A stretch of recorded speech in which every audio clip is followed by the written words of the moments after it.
Il s'agit de l'une des compétitions les plus prestigieuses du monde du football.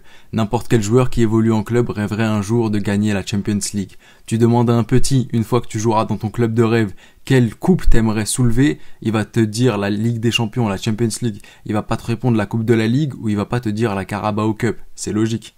Aujourd'hui, avec le format de Ligue des Champions qu'on connaît, chaque pays peut avoir 1, 2, 3 clubs qui le représentent entre guillemets selon le coefficient UEFA de chaque pays bien sûr. Or, avant 1997, ce n'était pas le cas. Ça s'appelait la Coupe des clubs champions, donc seuls les champions de chaque championnat pouvaient accéder à cette Ligue des Champions, à cette Coupe des clubs champions. À titre d'exemple, si on prenait le format d'avant 97 et qu'on le transposait à aujourd'hui, seuls les champions de chaque pays pouvaient aller en Champions League. Donc ça donnerait l'Atlético, le Bayern, l'Inter de Milan, Lille et Manchester City et j'en passe. Or, avec le format d'après 97 et qu'on connaît aujourd'hui, on a le droit au Real Madrid, au Barça, Manchester United, Liverpool, Chelsea, l'AC Milan, la Juve, l'Atalanta, le PSG et j'en passe et j'en passe. Donc c'est plus seulement le premier, bien sûr, ça dépend des coefficients UEFA, mais vous avez compris l'idée quoi. Et bien sûr, on est dans un le bon choix, LBC pour les intimes, et on va voir quel est le bon choix. Le format de Champions League avant 1997 ou bien le format de Champions League après 1997. On va voir ça, mais avant, n'hésitez pas à vous abonner si ce n'est pas fait, ça me ferait super plaisir. Je vais commencer par parler avec le cœur et pas la raison, et mes clubs de cœur, c'est l'AC Milan et le Real Madrid. Et si on transposait le format d'avant 97 à aujourd'hui, alors je peux vous dire que je ne verrais quasiment pas le Real ni l'AC Milan en Champions League.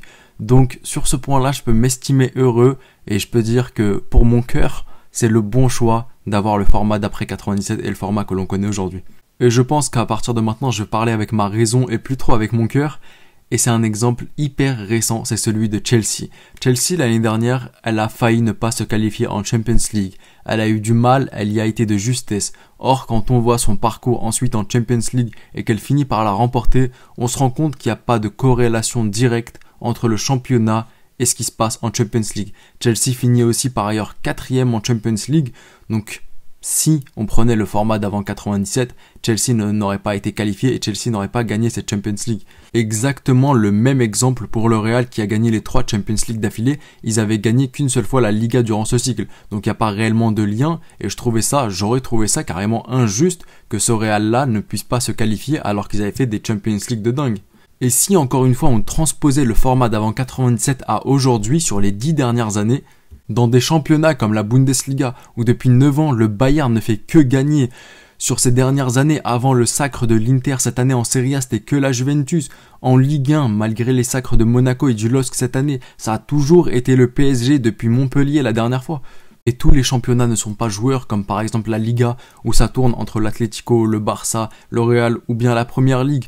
Certains diront ouais on voit que City, mais non, sur ces 10 dernières années il y a eu United, Leicester, City, Chelsea, Liverpool, donc il y a eu du changement et je trouve ça injuste par exemple pour des championnats comme la Bundesliga, la Serie A ou bien la Ligue 1 où ça s'est centré seulement sur un seul club. Certes au bout de la 5e journée c'était peut-être pas lui le vainqueur, mais on savait d'avance que ça allait être lui qui allait remporter au final et lui qui allait avoir sa place en Champions League.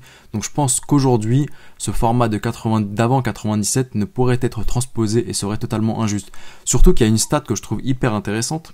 Et c'est celle de la Juventus qui a remporté 36 fois le Scudetto, 36 fois la Serie A. Or, l'AC Milan ne l'a entre guillemets remporté que 18 fois. Cependant, l'AC Milan a bien plus de trophées européens que la Juventus.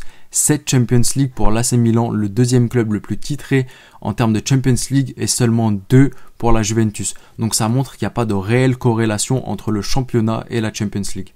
Et enfin, un dernier exemple aussi qui montre qu'il n'y a pas vraiment de corrélation, c'est l'année où Liverpool et Tottenham, 2019, finissent en finale de Champions League tous les deux et Liverpool finit par la remporter. Liverpool était 4e en PL l'année d'avant et Tottenham était 3e. Liverpool a failli ne pas se qualifier en Champions League et être en Europa League. Or, c'est eux l'année suivante qui gagnent la Champions League et pas Manchester City qui avait fini premier. Donc je trouve que c'était aussi intéressant pour montrer qu'il n'y avait pas de réelle corrélation entre le champion et la Champions League. Donc vous l'aurez très bien compris que selon moi le bon choix c'est le format de Champions League que l'on connaît aujourd'hui. Ça n'empêche que je trouve que le format d'avant 97 il avait un certain charme quand même. Ça donnait je pense au club une incitation de plus à vouloir remporter leur championnat pour accéder à la Champions League, à la Coupe des clubs champions comme ça s'appelait. Or aujourd'hui certains savent qu'ils sont déjà dans les places qualificatives, ils se donnent moins. Ça, les dernières journées sont un peu molles, ils ont pas d'envie réellement et je trouve ça un peu dommage parce que j'ai envie de terminer la saison avec du spectacle comme je l'ai commencé avec du spectacle. Donc je trouve ça dommage et peut-être que finalement si on mettait, bon après ça c'est une idée à part, si on refaisait cette coupe là entre certains, bon non ça devient une super coupe. Non, oublie l'idée. J'ai rien dit. Mais sur cette chaîne, vous le savez très bien, il n'y a pas que mon avis à moi qui compte, et le vôtre compte aussi énormément. Ça me permet d'avoir de nouvelles perspectives, de voir des angles que je n'avais pas vus. Donc n'hésitez pas à commenter, à donner votre avis. Ne soyez pas timide, je lis absolument tout le monde, je réponds à absolument tout le monde quand c'est dans le respect. Donc commentez, mettez un petit like, abonnez-vous si ce n'est pas fait, et je vous dis... Arrivederci.